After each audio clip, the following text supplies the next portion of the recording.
दृष्टि के teaching exam YouTube channel में एक बार फिर से आपका स्वागत है। मैं हूं गीतांजलि। जैसा कि आप सभी को पता है कि हम यहाँ भूगोल के एक खास सीरीज पर चर्चा कर रहे हैं जिसका नाम है ज्योग्राफी कंसेप्ट टॉक, जिसके अंतर्गत हम हमारे नेट जेआरएफ के भूगोल विषय के पाठ्यक्रम के अंतर्गत कुछ खास टॉपिक पर चर्चा करते हैं। वे खास टॉपिक कौन से हैं जो आपकी परीक्षा की तैयारी से या आपकी परीक्षा की तैयारी के हिसाब से महत्वपूर्ण हो सकते हैं या मददगार साबित हो सकते हैं आपके अंक के अर्जन में। ठीक है, तो आज हम किस खास टॉपिक पर चर्चा करने वाले हैं? आज हम जिस टॉपिक पर चर्चा करने वाले हैं वो अपने आप में महत्वपूर्ण है, क्योंकि उनकी वेव्स के या फिर उनके प्रकारों के संदर्भ में प्रश्नों को फ्रेम किया जाता रहा है। ठीक है, सबसे पहले बात करेंगे कि आज हम उस खास टॉपिक का नाम क्या है जिसके बारे में चर्चा करेंगे। तो उस टॉपिक का नाम है भूकंप। भूकंप यानी जिसे इंग्लिश में क्या कहते हैं? अर्थक्वेक। तो आज हम अर्थक्वेक के बारे में जानेंगे। आज हम जानेंगे कि आखिर भूकंप क्या है, भूकंप के विभिन्न प्रकार क्या हैं, भूकंप के आने के क्या कारण हैं, किन वजहों से भूकंप आते हैं, और सबसे महत्वपूर्ण सेगमेंट जिससे प्रश्न पूछे गए हैं प्रीवियस ईयर्स में, जैसे भूकंपीय तरंगों के बारे में, क्योंकि भूकंपीय तरंगों से प्रश्न फ्रेम किया जाता रहा है। तो यह भी जानेंगे कि भूकंपीय तरंगें कौन कौन सी होती हैं, कैसे होती हैं और इन तरंगों की प्रकृति क्या है, इसके बारे में भी हम समझेंगे। सबसे पहले शुरू करते हैं किससे कि आखिर भूकंप है क्या। भूकंप का सामान्य शब्दों में अर्थ समझें तो पृथ्वी जिस साम्यावस्था पर मौजूद है या पृथ्वी एक संतुलन की अवस्था पर मौजूद है, उस संतुलन की व्यवस्था में यदि किसी प्रकार का हलचल होता है या वह संतुलन की व्यवस्था या जो अवस्था है वह किसी तरीके से हट जाती है तो उसे कहा जाता है भूकंप। यानी पृथ्वी की संतुलन अवस्था का अव्यवस्थित हो जाना या इसकी अव्यवस्था कहलाता है भूकंप। ठीक है, अब और भी सामान्य शब्दों में यदि हम समझें तो जो पृथ्वी के आंतरिक भाग हैं, है ना, क्योंकि हमने पृथ्वी के आंतरिक भागों के बारे में भी समझा है, तो पृथ्वी के आंतरिक भाग में जो ऊर्जा उत्पन्न होती है वह आंतरिक ऊर्जा जब बाहर की ओर आती है तो बाहर की ओर आने के क्रम में क्या होता है, अंदर ही अंदर हलचल पैदा होती है, और इस हलचल की वजह से, कणों की कंपन की वजह से क्या होता है, कुछ लहरें बनती हैं या कुछ तरंगें उत्पन्न होती हैं, और इन्हीं तरंगों की वजह से, इन्हीं के कंपन की वजह से भूकंप आता है। ठीक है, तो यानी हम और इसे स्पष्ट कैसे कर सकते हैं कि पृथ्वी की आंतरिक परतों में या पृथ्वी की आंतरिक ऊर्जा की वजह से पृथ्वी के पटल पर या भूपरपटी पर यदि कंपन महसूस होने लगे तो इस घटना को कहा जाता है भूकंप, और यही क्या कहलाता है, यही भूकंप कहलाता है। ठीक है, तो भूकंप के यदि डेफिनेशन के बारे में बात करें या कहें कि हम भूकंप को कुछ खास शब्दों में कैसे डिफाइन कर सकते हैं या कैसे कह सकते हैं कि यह भूकंप है, तो ध्यान रखिएगा, पृथ्वी की आंतरिक ऊर्जा का, ध्यान रखें, पृथ्वी की आंतरिक ऊर्जा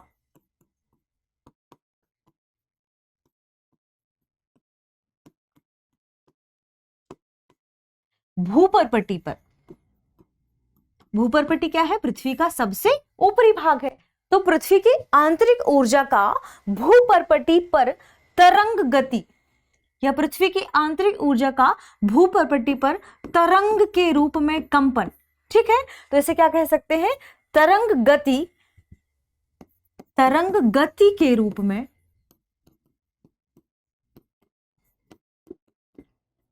कंपन को क्या कहा जाता है, भूकंप कहा जाता है, या यही क्या कहलाता है, भूकंप कहलाता है। ठीक है, तो आपके पास शब्द मिल गए। किन किन वजहों से, आंतरिक ऊर्जा का, किस वजह से, जब आंतरिक ऊर्जा हम सभी जानते हैं कि पृथ्वी का जो अंदर का भाग है या कोर है या आंतरिक भाग है वह क्या है, गर्भ है, तो वहां पर ऊर्जा उत्पन्न हो रही है। इस ऊर्जा का क्या होता है, भूपरपटी के या पृथ्वी के ऊपरी पृष्ठ पर तरंग के रूप में दिखाई देना, और तरंग की वजह से क्या हो, कंपन हो यदि, तो यह गति कहलाती है भूकंप। ध्यान रखें, इसमें कंपन शब्द महत्वपूर्ण है और इसमें तरंग या लहरें शब्द महत्वपूर्ण है। क्योंकि हम आगे पढ़ेंगे कि तरंगों की जो भूकंप है वह तरंगों के माध्यम से आता है, यानी भूकंपीय तरंगे काम करती हैं कहाँ पर, भूपर्पटी में कंपन के लिए। तो भूपर्पटी में कंपन किस वजह से होता है, तरंगों की वजह से होता है, और ये विभिन्न प्रकार की होती हैं। अमूमन हम 3 तरह की भूकंपीय तरंगों के बारे में चर्चा करेंगे, और ये तीनों भूकंपीय तरंगे अलग अलग प्रकार की होती हैं, और हम जानेंगे कि ये अलग अलग प्रकार की क्यों होती हैं। ठीक है, तो अभी तो हमने जाना कैसे भूकंप के बारे में, तो भूकंप के बारे में कुछ खास चीजें ध्यान रखिएगा। ठीक है, जब ये गति कहां पर होती है, भूपर्पट्टी पर होती है, या ये गति कहां पर होती है, कंपन कहां हो रहा है, भूपटल पर हो रहा है। यानी भूपटल पर यदि कंपन हो रहा है, गति हो रही है किसी प्रकार की, तो यहां कुछ विनाश भी संभव है और कुछ सृजन भी संभव है। क्योंकि जब हम ज्वालामुखी की घटना देखते हैं तो वहां भी हम देखते हैं कि कुछ सृजन हो रहा है और कुछ विनाश हो रहा है। ठीक ऐसे ही जब भूपर्पटी पर किसी भी प्रकार का कंपन उत्पन्न होता है या लहरें उत्पन्न होती हैं, या आपने देखा होगा जब हम पढ़ते हैं क्या प्लेट टेक्टोनिक, तो उसके माध्यम से भी गति होती है और भूपर्पटी पर किसी भी प्रकार का कंपन उत्पन्न हो तो इसकी वजह से कुछ विनाशकारी परिणाम देखने को मिलते हैं और कुछ सृजनात्मक परिणाम हमें देखने को मिलते हैं। तो भूकंप के माध्यम से ध्यान रखेगा कि भूपटल पर विनाशकारी और सृजनात्मक दोनों क्रियाएं घटित होती हैं, या दोनों क्रियाओं का जन्म होता है। ये भी एक किसका परिणाम है, ध्यान रखें, भूकंप का परिणाम है। ठीक है, और ये जो आकस्मिक प्रवाह है, हम जिसके भूकंप के बारे में कह रहे हैं, जिन तरंगों के बारे में कह रहे हैं, ये क्या है, ये दरअसल आकस्मिक प्रवाह है, क्योंकि किसी आकस्मिक घटना की वजह से ऐसा घटित होता है। हमें पहले से तय नहीं पता होता कि भूकंप आने वाला है, यानी यह क्या है, एक आकस्मिक घटना है, अचानक घटित होने वाली घटना है। ठीक है, तो ध्यान रखिएगा, ये जो आकस्मिक प्रवाह है ये क्या करता है, भूपटल पर या तो दोलन कर देता है या तो किसी प्रकार के कंपन को पैदा करता है, और इसी कंपन की वजह से, इसी दोलन की वजह से हमें महसूस होता है कि भूकंप आ रहा है। तो ध्यान रखें किस वजह से यह क्या क्या परिणाम पैदा करता है, यह भूपटल पर कंपन या दोलन, कंपन दोलन जैसी स्थितियां कर देता है, क्या कर देता है, पैदा कर देता है। ठीक है, तो इससे हमें महसूस होता है, दरअसल इन लहरों, इन तरंगों की वजह से हमें महसूस होता है कि भूकंप आ रहा है। ठीक है, तो ये तो हमने जाना किसके बारे, भूकंप के बारे में। हमने ये भी पता किया कि भूकंप विभिन्न लहरों के माध्यम से, विभिन्न तरंगों के माध्यम से आता है। तो उन तरंगों को जानने से पहले सबसे पहले बात करते हैं भूकंप के बारे में कि भूकंप आता क्यों है। तो भूकंप के दरअसल कई कारण हैं। जब ज्वालामुखी उद्गार होता है तो उसके माध्यम से भूकंप आता है। भूपर्पटी में, या हमने जब प्लेट टेक्टोनिक के बारे में पढ़ा था, जो प्लेट टेक्टोनिक की घटना है, जो कि वो कई प्रकार से होती है। कभी 2 प्लेट आपस में टकराती हैं, ठीक है, यानी इसे क्या कहते हैं, अभिसारी, या 2 प्लेट एक दूसरे से दूर जाती हैं, जिसे हम क्या कहते हैं यहाँ पर, अपसारी। तो अपसारी प्लेट सीमांत के माध्यम से, अभिसारी प्लेट सीमांत के माध्यम से, तो प्लेटों के टकराने से और प्लेटों के दूर जाने से, इन विभिन्न प्रकारों से क्या घटित होती हैं, प्लेट टेक्टोनिक की जो पद्धतियां हैं या इनकी जो क्रियाएं हैं वे घटित होती हैं, और इन्हीं के परिणाम स्वरूप भी भूकंप आते हैं। यानी भूकंप की यदि हम कारणों की बात करें तो भूकंप के कई कारण हैं, विभिन्न कारणों से भूकंप आते हैं। इन विभिन्न कारणों में सबसे पहले यदि हम बात करें तो भूकंप, हम सभी जानते हैं कि जो पृथ्वी है वह संतुलन की अवस्था में है, एक खास अवस्था है उसकी, लेकिन जब वह अवस्था उसकी बिगड़ जाती है या उसमें किसी भी प्रकार का विरोध उत्पन्न होता है, या आप समझ रहे हैं कि पृथ्वी की एक सिस्टमैटिक क्या है, उसकी एक अवस्था है, उस अवस्था में या उस संतुलन की अवस्था में किसी प्रकार की जब बाधा उत्पन्न होती है तो वह जो उसकी अवस्था है वह हट जाएगी, या क्या होगी, बदल जाएगी, या उसमें बाधा उत्पन्न होने से कहीं ना कहीं उसे वह प्रभावित करेगी। तो ये कितने प्रकार से हो सकते हैं, देखिए अमूमन हम सभी जानते हैं कि जो भूकंप विनाशकारी होते हैं वे प्राकृतिक भूकंप होते हैं, यानी प्रकृति के द्वारा जो घटनाएं घटित होती हैं उन्हें, या ऐसी कोई घटना घटित होती है जो पृथ्वी के संतुलन में बाधा उत्पन्न करे, तो हम उन्हें प्राकृतिक, या कहें कि प्राकृतिक भूकंप के तौर पर जानते हैं। लेकिन कुछ ऐसे भी यहाँ पर परिणाम देखने को मिले हैं जो मानव के द्वारा उत्पन्न किए गए हों, यानी मानवीय गतिविधियों के माध्यम से भी भूकंप उत्पन्न होते हैं। अब ये प्रमुख कौन कौन से कारण हो सकते हैं, तो देखिए यदि बहुत अधिक गहराई तक खनन किया जाता है, या जब हम परमाणु परीक्षण करते हैं, या हम पृथ्वी की सतह में बहुत अधिक खुदाई करते हैं, या आप जब जल के लिए आपने देखा होगा जब हम भूमिगत जल प्राप्त करने की कोशिश करते हैं तब भी हम बहुत अधिक गहराई तक जमीन को खोदते हैं। तो इन सभी प्रक्रियाओं के माध्यम से भी भूकंप आते हैं, लेकिन अमूमन जो सबसे विनाशकारी भूकंप है वे किस वजह से आते हैं? प्राकृतिक कारणों की वजह से आते हैं। अब यदि बात करें कि ये प्रमुख प्राकृतिक कारण क्या हो सकते हैं जिनकी वजह से ये भयानक या विनाशकारी भूकंप आते हैं, तो इनमें प्रमुख रूप से जो कारण विद्यमान है जिनके बारे में अभी हमने चर्चा भी की, वह है प्लेट विवर्तनिकी। ध्यान रखें, प्लेट विवर्तनिकी या प्लेट टेक्टोनिक, क्योंकि इसके बारे में हमने चर्चा की। अब सारी जो प्लेट सीमांत के हम बारे में चर्चा कर रहे हैं, जिसमें दो प्लेटें आपस में टकराती हैं, चाहे महाद्वीपीय महासागरीय प्लेट हो, महासागरीय प्लेट हो, या महाद्वीपीय प्लेट हो, तो इनके टकराने से क्या होता है या इनके दूर होने से भी क्या होता है? भूकंप की अवस्था पैदा होती है। तो ध्यान रखें, प्रमुख कारण क्या हो गया इसका? एक प्लेट विवर्तनिकी। इसके अलावा भ्रंशन की क्रिया यदि कहीं घटित होती है, चट्टानों के बीच में टूटने की यदि कहीं प्रवृत्ति देखने को मिलती है, वलन की कहीं क्रिया घटित होती है, तो इसकी वजह से भी भूकंप आते हैं। ठीक है, इसके अलावा हमने हमारे पिछली वीडियोज में जब हम ज्वालामुखी जिसके बारे में पढ़ रहे थे, तो ज्वालामुखी के बारे में भी ध्यान रखें, ज्वालामुखी से भी भूकंप आते हैं। तो ज्वालामुखी भी एक प्रमुख कारण है। अभी हमने बात की भ्रंशन के बारे में, भ्रंशन भी एक प्रमुख कारण है। हम बात करें जब हम भूमिगत जल की प्राप्ति करते हैं, तो भूमिगत जल के लिए भी हम जमीन की बहुत अधिक खुदाई करते हैं। तो भूमिगत जल की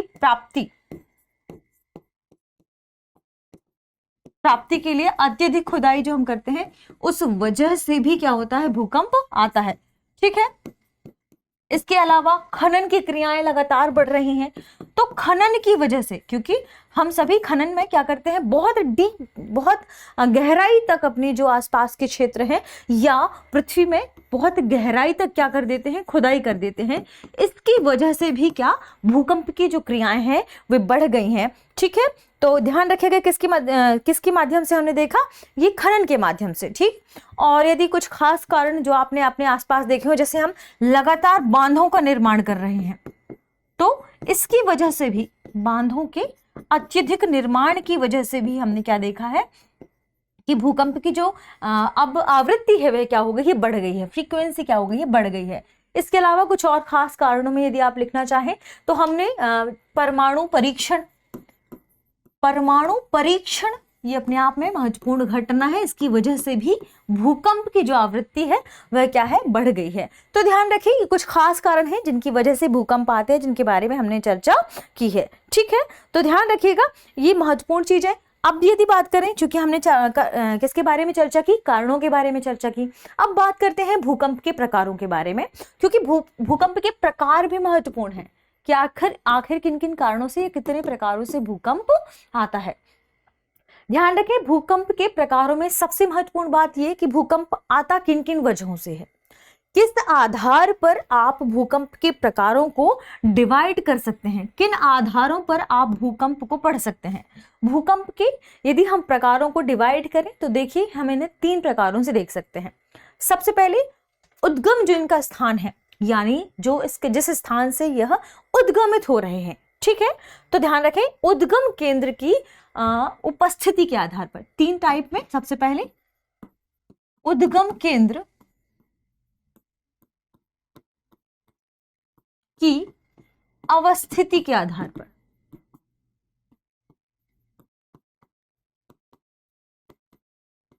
ठीक। दूसरा, अवस्थिति के आधार पर, कहां पर आ रहे हैं, तो अवस्थिति के आधार पर। और जो सबसे महत्वपूर्ण या हम कह सकते हैं तीसरे कारण के रूप में, और हम अमूमन इन्हीं के बारे में पढ़ते भी हैं, वह है कि आखिर भूकंप की उत्पत्ति हो कहां से रही है, यानी उत्पत्ति के आधार पर।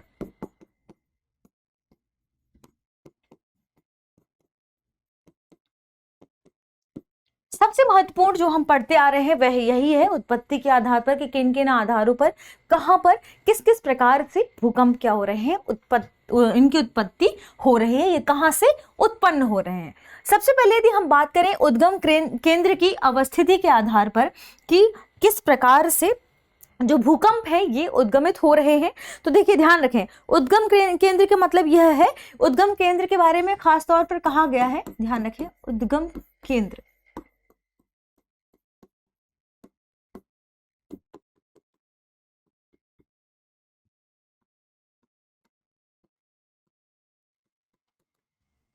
कि आखिर पृथ्वी की सतह से अंदर कितनी गहराई तक भूकंप उत्पन्न हो रहे हैं। यानी पृथ्वी की गहराई के लिए या गहराई के आधार पर जब भूकंप को डिवाइड किया गया कि कितने प्रकारों से इन्हें देखा जा सकता है, तब इन्हें क्या कहा गया, उद्गम की अवस्थिति के आधार पर। ठीक है, अब यदि हम बात करें कि उद्गमित के आधार पर या पृथ्वी की गहराई के आधार पर कितने प्रकार के भूकंप होते हैं, तो इन्हें अमूमन 3 तरीकों में या 3 प्रकारों में बांटा गया है। ये 3 प्रकार कौन कौन से हैं? सबसे पहले सामान्य भूकंप। सामान्य भूकंप यानी क्या? यानी पृथ्वी की गहराई में 70 किलोमीटर तक के अंदर जो भूकंप आते हैं उन्हें सामान्य भूकंप के तौर पर जाना जाता है। अब दूसरा क्या है? माध्यमिक भूकंप। अब माध्यमिक भूकंप के अंदर कौन से भूकंप शामिल है? माध्यमिक भूकंप यानी वे भूकंप जो 70 से 300 किलोमीटर तक की गहराई के भीतर या पृथ्वी के अंदर 70 से 300 किलोमीटर तक की गहराई में जो भूकंप की घटनाएं देखी जाती हैं उन्हें माध्यमिक भूकंप कहा जाता है। इसके बाद सबसे अंदर गहरे भूकंप, ये तीनों किसके आधार पर है? ध्यान रखिए, उद्गम केंद्र के आधार पर हम जिनके बारे में बात कर रहे हैं, यानी उद्गम केंद्र की अवस्थिति के आधार पर 3 प्रकार के भूकंप हैं जिनके बारे में अभी हमने चर्चा की। सामान्य भूकंप, ठीक, दूसरा हमने बात की माध्यमिक भूकंप, और तीसरी हम बात कर रहे हैं गहरे भूकंप। तो ये वे भूकंप हैं जो पृथ्वी के भीतर गहराई के आधार पर देखे गए, या इन प्रकारों को गहराई के आधार पर मापा गया। सबसे पहले 70 किलोमीटर तक की गहराई, तो इन भूकंप को क्या कहा गया? सामान्य भूकंप। फिर 70 से 300 किलोमीटर की गहराई, तो 300 किलोमीटर तक की गहराई तक जो भूकंप आते हैं उन्हें क्या कहा गया? माध्यमिक भूकंप। फिर गहरे भूकंप क्या है? तो 300 किलोमीटर से 700 किलोमीटर तक जो भूकंप आते हैं उन्हें गहरे भूकंप कहा जाता है। तो उद्गम केंद्र की अवस्थिति के आधार पर 3 प्रकार के भूकंप हमने देखे। ठीक है, ध्यान रखिएगा, जो अधिकतर भूकंप हम देखते हैं, क्या अधिकतर भूकंप जो देखने को मिलते हैं वो यही होते हैं, यानी सामान्य भूकंप होते हैं। ठीक है, तो हमने देखा किसके बारे में? उद्गम केंद्र की अवस्थिति के आधार पर कितने प्रकार के भूकंप हैं। खास बात ध्यान रखें कि जो सतह की गहराई के आधार पर भूकंप होते हैं, यानी जो सतह में कितनी गहराई पर जाने के बाद हमें भूकंप के बारे में पता चल रहा है, इन भूकंप के बारे में जो डिवाइडेशन किया गया था वो ओल्डहम द्वारा किया गया था। ध्यान रखें, ओल्डहम। इन्होंने क्या कहा कि पृथ्वी पर या पृथ्वी पर आने वाले जितने भूकंप हैं उनमें से 90% भूकंप 8 किलोमीटर की गहराई तक आते हैं। इनका कहना था कि 90% जो भूकंप आते हैं वे कहां तक आते हैं? वे 8 किलोमीटर की गहराई तक आते हैं। इसके अलावा इन्होंने कहा कि जो शेष 8% भूकंप है, यानी 90 के अलावा, तो जो 8% भूकंप है वे लगभग 8 से 30 किलोमीटर की गहराई तक आते हैं, और इसके अलावा जो 2% भूकंप बचे ये 30 किलोमीटर से अधिक गहराई पर आते हैं। तो समझिए, जो सबसे खतरनाक भूकंप होते हैं उनके बारे में कहा जाता है वे 2% जो सबसे खतरनाक भूकंप हैं वे कहां पर आते हैं? जो सब अत्यधिक गहरी स्थिति होती है उसके बाद। अमूमन यहां पर उन्होंने मान लिया है 30 किलोमीटर के बाद। ठीक है, अब तो हमने बात की किसके बारे में? प्रमुख उद्गम केंद्र के आधार पर। अब हम बात कर लेते हैं अन्य आधारों पर। जैसे अभी हमने इसके अलावा जो दूसरा सेगमेंट लिया था वह ये अवस्थिति के आधार पर। तो अवस्थिति के आधार पर ध्यान रखिएगा 2 प्रकार के भूकंप हैं। एक तो सबसे पहले सतही भूकंप, यानी सतही भूकंप का मतलब ध्यान रखें जो स्थल भाग पर भूकंप आते हैं, इन्हें स्थलीय भूकंप ध्यान रखें, इनका नाम है स्थलीय भूकंप। कौन से भूकंप? हम उन भूकंप की बात कर रहे हैं जो कहां आते हैं? स्थल भाग में आते हैं। ठीक है, फिर सागरीय भूकंप। तो सागरीय भूकंप कौन सी भूकंप है? वे भूकंप जो सागर के भीतर भूगर्भीय घटनाओं को उत्पन्न करें, या भूगर्भ जो सागरीय भूगर्भिक घटनाएं हैं उनकी वजह से सागर में जो तरंगें उत्पन्न होती हैं या सागर के भीतर जो लहरें उत्पन्न होती हैं उनसे आने वाले भूकंपों को क्या कहा जाता है? सागरीय भूकंप कहा जाता है। तो ये तो हमने देखा अवस्थिति के आधार पर। तीसरा जो खास सेगमेंट है वह है उत्पत्ति के आधार पर। सबसे क्योंकि महत्वपूर्ण सेगमेंट यही है, ठीक है, तो ध्यान रखिए उत्पत्ति के आधार पर, उत्पत्ति के कारणों के आधार पर, उत्पत्ति के कारणों के आधार पर जो भूकंप है उनमें सबसे महत्वपूर्ण भूकंप है, ध्यान रखिएगा, ज्वालामुखी भूकंप। क्यों? क्योंकि ज्वालामुखी के माध्यम से भी भूकंप आते हैं। तो ज्वालामुखी भूकंप कौन से भूकंप है? ज्वालामुखी भूकंप का अर्थ है, या सबसे वॉल्केनिक अर्थक्वेक। वॉल्केनिक अर्थक्वेक का मतलब क्या है? देखिए हमने चर्चा की थी ज्वालामुखी के बारे में। ज्वालामुखी घटना क्या है? ज्वालामुखी घटना में जब पृथ्वी का जो आंतरिक भाग है, लावा है, उसे आप मैग्मा कहेंगे, मैग्मा जो कि तरल तप्त होता है, तो तरल या तप्त या आप कहें गर्म लावा या मैग्मा जब पृथ्वी की आंतरिक परतों से होते हुए ऊपर की ओर आता है, हमने पढ़ा था ना, ये पृथ्वी की ऊपर पट्टी है, यहां से जो तरल तप्त मैग्मा है यह जब बहुत अधिक गर्म हो जाता है तो क्या होता है? एक दूसरे को धक्का मारते हुए ये बाहर की ओर बहुत तीव्र गति से गिरते हैं, और ये बहुत तीव्र गति से जब आते हैं तो क्या होती है? यहाँ पे जो दरारें हैं, है ना, पृथ्वी की विभिन्न परतों में क्या करते हैं? बल पैदा करते हैं, और इन विभिन्न बलों की वजह से तरंगे उत्पन्न होती हैं, क्योंकि बहुत तेजी से एक दूसरे को धक्का मार रहे होते हैं।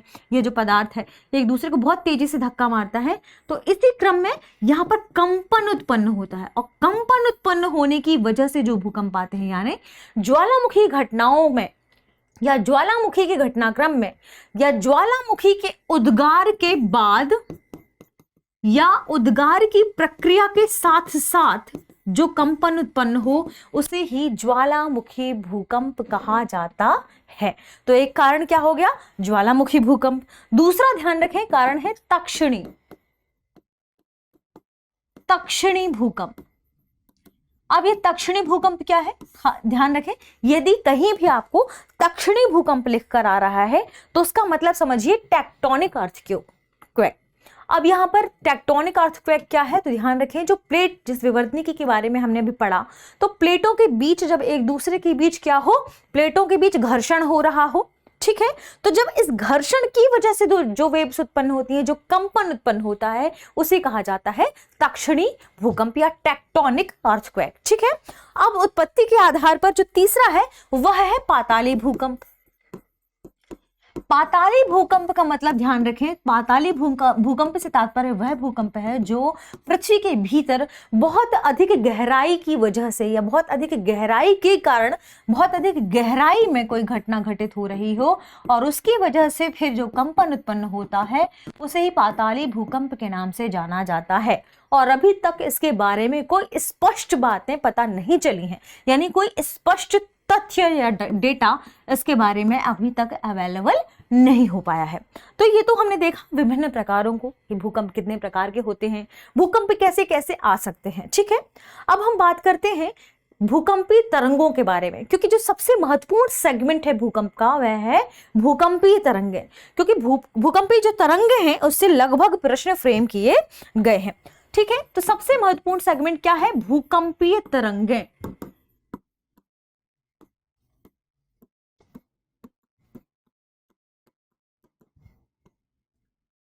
अब बात करेंगे भूकंपीय तरंगों के बारे में। है क्या भूकंपीय तरंगे? जिन्हें हम किस नाम से भी जानते हैं? सीस्मिक वेव्स के नाम से जानते हैं, वेव्स, ठीक है। अमूमन जो भूकंपीय तरंगे हैं वे 3 प्रकार की होती हैं और इन 3 भागों में डिवाइड किया गया है। कौन कौन सी तरंगे? प्राइमरी वेव्स या प्राथमिक तरंगे, सेकेंडरी वेव्स या द्वितीयक तरंगे, और फिर अंतिम जो वेव है उसे हम कहते हैं क्या? सबसे पहले प्राथमिक तरंगे, जिन्हें हम क्या बोलते हैं? प्राइमरी वेव्स, ठीक है। फिर दूसरा है द्वितीयक तरंगे या जिन्हें हम क्या कहते हैं? सेकेंडरी वेव्स, ठीक है। और फिर अंत में धरातलीय तरंगें। क्या नाम है तीसरी वेव्स का? धरातलीय तरंगें, जिन्हें हम कहते हैं क्या? Surface waves. ठीक है, तो ध्यान रखें, इन्हें पी तरंग के नाम से या पी वेव के नाम से जाना जाता है प्राइमरी। इन्हें जाना जाता है सेकेंडरी वेव्स के नाम से, यानी एस वेव्स के नाम से, और इसे सरफेस, ध्यान रखें यह है तो सरफेस वेव्स, लेकिन इन्हें एल वेव या एल तरंगों के नाम से जाना जाता है। अब ये है क्या? क्योंकि ये भी तो जानना जरूरी है कि आखिर ये है क्या, इनकी आवृत्ति कैसी है, आयाम कैसी है, इनके प्रकार क्या है। अमूमन हमने जब यांत्रिक तरंगों के बारे में पढ़ा है तो देखा, हमने हमेशा देखा है कि यांत्रिक तरंगें हमें दो प्रकार से देखने को मिलती हैं, एक तो अनुदैर्ध्य और दूसरा क्या है? अनुप्रस्थ। अब यहाँ अनुदैर्ध्य क्या है, अनुप्रस्थ क्या है? ध्यान रखें, तरंगों के बारे में जब हम पढ़ते हैं तो एक होती है मुख्य तरंगें और दूसरा उसकी वजह से जो माध्यम में कण मौजूद हैं उनका कंपन किस प्रकार से हो रहा है। यदि यह जो कंपन है, ध्यान रखें, जब किसी माध्यम में तरंग गुजर रही है और माध्यम में जो कण मौजूद हैं, इन कणों का कंपन तरंग के समानांतर हो रहा है इस तरीके से, तो यह तरंग क्या कहलाती है? यह अनुदैर्ध्य तरंग कहलाती है। अनुदैर्ध्य एक प्रकार की जो ध्वनि तरंग है वह एक प्रकार की अनुदैर्ध्य तरंग है। ध्यान रखें, ध्वनि तरंग क्या है? एक प्रकार की अनुदैर्ध्य तरंग है। और हमने किसके बारे में चर्चा की? एक तो तरंग, तो तरंग की गति के समानांतर यदि कण है, कण कैसे कंपन करते हैं? या इसोर या इसोर। तो जब कण इस तरीके से कंपन कर रहे हैं तो जब कणों का कंपन क्या हो रहा है? इस तरंग के समानांतर हो रहा है। समानांतर आप समझते हैं ना, ऐसे पैरेलल, है ना? तो कणों का कंपन जब तरंग के समानांतर हो रहा है तो इन्हें हम अनुदैर्ध्य तरंग कहते हैं। और जब कणों का कंपन, ध्यान रखें, जो ये वेव्स हमने खींची, तो जब कणों का कंपन इस तरंग वेव के क्या हो? लंबवत हो, 90 डिग्री का कोण बनाते हुए जब ये कंपन कर रहे हैं तो इस प्रकार की तरंग को अनुप्रस्थ तरंगे कहते हैं। ठीक है, तो अनुप्रस्थ तरंगों में क्या होता है? जब तरंग की आसपास जो कण कंपन कर रहे हैं, ये कण 90 डिग्री का कंपन कर रहे हैं, ये समानांतर कंपन नहीं कर रहे हैं, तो इन्हें अनुप्रस्थ तरंगे कहते हैं। और यदि तरंग में जो तरंग की दिशा है उसी के समानांतर कण गति कर रहे हैं तो इन्हें हम क्या कहते हैं? अनुदैर्ध्य तरंगे। ठीक है, अनुदैर्ध्य तरंगों का जो खास एग्जाम्पल है आप उसे ले सकते हैं किससे?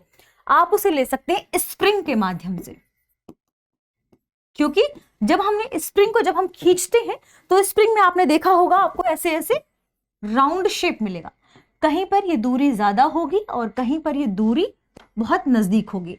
तो जहां पर ये दूरी नजदीक है यह क्या कहलाता है? संपीडन। और यह जहां पर दूरी अधिक है यह क्या कहलाता है? विरलन। ठीक है, और जब हम अनुप्रस्थ की बात करते हैं तो ये क्या कहलाती है? ये कहलाती है तरंग दैर्ध्य, यानी पूरी एक तरंग, एक श्रृंग और एक गर्त मिलाकर क्या बनाती है? तरंग दैर्ध्य बनाती है, जिसे हम लैम्डा से शो करते हैं। ठीक है, और हम इसे इसी तरीके से मापते हैं, श्रृंग और गर्त कह के। इसे संपीडन से संपीडन के बीच की दूरी एक तरंग दैर्ध्य यहाँ पर काउंट की जाती है। विरलन से विरलन की पूरे एक दूरी इसे हम तरंग दैर्ध्य के रूप में काउंट करते हैं। तो ध्यान रखें, जो प्रकाश के बारे में हम चर्चा करते हैं वह एक प्रकार की अनुप्रस्थ तरंग है। ध्वनि तरंग के बारे में जो हम बात करते हैं वह एक प्रकार की अनुदैर्ध्य तरंग है। अब बात कर रहे हैं हम किसके बारे में? प्राथमिक तरंगों के बारे में, द्वितीयक तरंगों के बारे में और धरातलीय तरंगों के बारे में। तो प्राथमिक तरंगें क्या होती हैं? अनुप्रस्थ तरंगें होती हैं। क्यों? क्योंकि ये ठोस, द्रव और गैस तीनों अवस्थाओं में क्या करती हैं? गति कर लेती हैं। ये इन तरंगों की क्या है? ये इन तरंगों की खास बात है। लेकिन इन तरंगों का जो आयाम है, इनका जो आयाम है, और आयाम के साथ साथ सबसे महत्वपूर्ण बात तीव्रता, यह क्या होती है? थोड़ा कम होती है। इनका आयाम और तीव्रता थोड़ी कम होती है। ठीक है, प्राथमिक तरंगों के बारे में खास बात ध्यान रखिए क्या कि ये ठोस, द्रव और गैस तीनों में क्या कर लेती हैं? गति कर लेती हैं। तीनों माध्यम से ये क्या है? गतिमान है या गुजर सकती हैं, तीनों माध्यमों से, ठोस से भी, द्रव से भी और गैस से भी ये प्राथमिक तरंगों की खास विशेषता है। ठीक है, इसके बाद ये ध्यान रखिए कि ये सबसे पहले, यदि हम बात करें पृथ्वी के बारे में, ठीक है, तो ये सबसे पहले और दूरी तक गति करने वाली तरंगें हैं। प्राथमिक तरंगें, ठीक है। प्राथमिक तरंगों के बारे में ही खास बात और ध्यान रखें, क्या कि यह उद्गम स्थल से चारों ओर गमन करती है। उद्गम स्थल से कहां? चारों ओर गमन करती है। ठोस, द्रव या गैस, कोई भी माध्यम हो, ये गमन करती है। ठीक है, ये हमने किसके बारे में चर्चा की? प्राथमिक तरंगों के बारे में चर्चा की, खास बात हमने इसके बारे में जान ली। ठीक है, अब बात करते हैं किसके बारे में? एस तरंग के बारे में या सेकेंडरी वेव्स के बारे में। ये हमने बात की प्राथमिक तरंग के बारे में। जब हम सेकेंडरी वेव के बारे में बात करेंगे या द्वितीयक तरंगों के बारे में बात करेंगे तो ध्यान रखिएगा कि इन्हें गौण तरंग के नाम से भी जाना जाता है। द्वितीयक तरंग, तरंग, तो इन्हें किस नाम से जाना जाता है? इन्हें गौण तरंग के नाम से भी जाना जाता है। प्राथमिक तरंग की खास बात क्या है कि यह सबसे पहले उत्पन्न होती है, सबसे पहले, और द्वितीयक तरंग इसके यानी प्राथमिक तरंग के बाद उत्पन्न होती है। ठीक है, ध्यान रखिएगा। जो द्वितीयक तरंग है उसकी गति क्या होती है? पी तरंग से यानी प्राथमिक तरंग से कम होती है, लेकिन इसकी जो तीव्रता है वे क्या है? अधिक होती है। तो सबसे तेज गति किसकी है? प्राथमिक तरंग की, यानी इसकी गति क्या है? तेज। तो ध्यान रखें, इसकी गति प्राथमिक तरंग से थोड़ी सी कम होती है, लेकिन इसकी तीव्रता प्राथमिक तरंग से अधिक होती है। ध्यान रखें, तीव्रता पी तरंग से अधिक, पी तरंग से अधिक होती है। ये हमने किसके बारे में बात की? ये हमने बात की सेकेंडरी वेव के बारे में। एक खास बात और ध्यान रखिएगा इसके बारे में कि जो इसकी तरंग दैर्ध्य है वह प्राथमिक तरंग से कम होती है, यानी लैम्डा का मान किससे कम होता है? प्राथमिक तरंग से कम होता है। फ्रीक्वेंसी लेकिन प्राथमिक तरंग से ज्यादा होती है, किसकी? द्वितीयक तरंग की। ठीक है, हमने बात की प्रमुख उन खास तथ्यों के बारे में जो प्राथमिक और द्वितीयक तरंगों के बारे में क्या है? महत्वपूर्ण है। ठीक, अब बात करते हैं एल तरंग के बारे में कि आखिर एल तरंग क्या है। तो ध्यान रखें, क्योंकि हमने द्वितीयक तरंग के बारे में क्या कहा कि तरंग की दिशा के अनुरूप कण आगे बढ़ते हैं। अब बात करते हैं एल वेव के बारे में कि आखिर एल वेव क्या है। एल वेव के बारे में यदि हम बात करें तो ध्यान रखिएगा कि इन्हें क्या कहा जाता है? इन्हें कहा जाता है पृष्ठीय तरंगे, पृष्ठीय तरंगे या सतही तरंगे, या सतही तरंगे। इन तरंगों के बारे में ध्यान रखिएगा कि ये तरंगे दीर्घ आवधिक तरंगे, इन्हें या दीर्घ आवधिक तरंगे भी कहा जाता है। ठीक है, अब इन्हें दीर्घ आवधिक तरंगे क्यों कहा जाता है? ध्यान रखें, क्योंकि ये दीर्घ अवधि तरंगे हैं, लेकिन ये खास बात क्या है? भले ही दीर्घावधिक तरंगे हैं, लेकिन ये जहां पर उत्पन्न होती हैं, ध्यान रखेगा, मान लीजिए कि किसी स्थान पर ये उत्पन्न हुई, तो उसके बाद थोड़ी ही गहराई पर या कम गहराई पर पहुंचने के बाद ये समाप्त हो जाती हैं। इसीलिए क्या कहा जाता है? ये पृष्ठीय तरंगे हैं, यानी ये ऊपर ही ऊपर उत्पन्न हुई और थोड़ी ही गहराई में जाकर समाप्त हो गई। जबकि जब सबसे पावरफुल तरंग के बारे में हमने बात की थी, वे क्या थी? P waves. ठीक है, क्योंकि वो ठोस, द्रव और गैस तीनों ही माध्यमों में क्या करती हैं? गति कर जाती हैं। तो ध्यान रखिएगा, जो प्राथमिक तरंगे हैं वे क्या है? अनुदैर्ध्य तरंगे हैं। उनके बारे में खास तौर पर ध्यान रखें कि वे किस प्रकार की तरंगे हैं? प्राथमिक तरंगे अनुदैर्ध्य तरंगे हैं। ठीक है, और यदि हम द्वितीयक तरंगों की बात करें तो ये थोड़ी सी कम आवृत्ति वाली मतलब, लेकिन ध्यान रखें कि जो द्वितीयक तरंगे हैं उसकी आवृत्ति क्या है? उच्च है। ठीक है, तो उनकी आवृत्ति क्या मानी जाती है? उच्च आवृत्ति मानी जाती है, भले ही उनकी जो तरंग दैर्ध्य हमने देखा था क्या है? कम है। तो इनकी आवृत्ति क्या होती है? अधिक होती है, उच्च आवृत्ति वाली है। इनकी तरंग दैर्ध्य थोड़ी सी कम होती है। ठीक है, किसकी तुलना में? पी वेव्स की तुलना में हमने चर्चा की। और एल तरंगों के बारे में खास बात की क्या है? सतही तरंगे हैं, पृष्ठीय तरंगे हैं, दीर्घावधिक तरंगों के नाम से इन्हें जानते हैं। और क्या कि जहां भी शुरू होती है सामान्यतः, जैसे ही भू सतह पर या भू सतह पर जैसे ही क्या हुई? उत्पन्न हुई उसके बाद ये थोड़ी ही गहराई पर जाकर क्या हो जाती हैं, समाप्त हो जाती हैं, और इन्हें ही हम क्या कहते हैं, इन्हें कहते हैं हम पृष्ठीय तरंगे, या हम एल वेव्स के नाम से इन्हें जानते हैं। तो ध्यान रखिएगा, ये बात खास तौर पर ध्यान रखिएगा कि इन तरंगों को, यानी हम एल तरंग के बारे में बात कर रहे हैं, इन्हें भूकंप के दौरान सर्वाधिक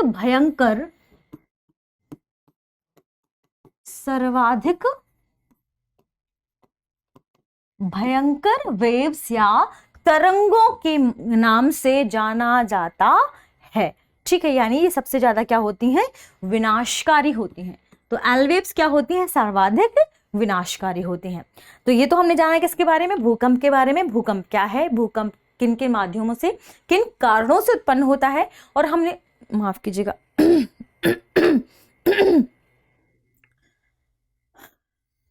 भूकंप किन कारणों से उत्पन्न होता है। इसके बाद हमने जाना भूकंप के विभिन्न प्रकारों के बारे में। थोड़ा मतलब बहुत डीप नहीं पढ़ा हमने प्रकारों को, लेकिन इतना पढ़ा कि आपको पता होना चाहिए कि कोई प्रकार है यदि भूकंप का तो ये किस टाइप का है और इसे आप अमूमन कैसे समझ सकते हैं। फिर हमने जाना किसके बारे में, भूकंपीय तरंगों के बारे में। ठीक है, तो आज के वीडियो यहीं पर समाप्त करते हैं, मिलते हैं हमारी अगली वीडियो में। तब तक पढ़ते रहिए, रिवीजन करते रहिए। इंग्लिश की वीडियो भी आपको इसी चैनल में मिल जाएगी जो कि आप देख सकते हैं। चलिए, शुक्रिया।